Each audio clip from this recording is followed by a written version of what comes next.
2017 28শে April আমাদের বিয়ে। হ্যাঁ, বিয়ের মোটামুটি 7টা বছর আমরা পার করে ফেললাম আর ভীষণ একটা দুষ্টু মিষ্টি সম্পর্কের মধ্যে দিয়ে আমরা কাটালাম।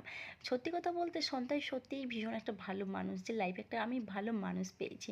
মনটা এটাতেই ভালো লাগে যে লাইফে একটা ভালো মানুষ পাওয়াটা কিন্তু ভীষণ দরকার, আর সেই মানুষটাকেই আমি পেয়েছি।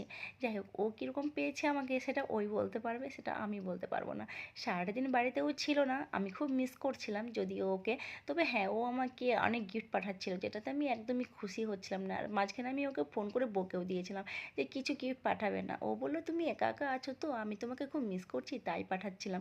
আমি বললাম না, তুমি যদি নিজের হাতে করে আমাকে কিছু গিফট দেবে সেই দিনই আনবে, তাছাড়া আমাকে লোক অন্যের হাত দিয়ে আমাকে কোনো কিছু পাঠাবে না। তো তারপরের থেকে মোটামুটি ও স্টপ হয়েছিল, তো তাড়াতাড়ি করে বাড়ি চলে আসার চেষ্টা করেছিল, তো রাস্তায় এত ট্রাফিক জ্যাম আসতে পারেনি। যাই হোক, লাস্ট পর্যন্ত এলো আর আমরা কেক কাটিং করলাম, আর মোটামুটি ঘন্টাখানেক আমরা বাড়িতেই সময় কাটালাম। এরপরে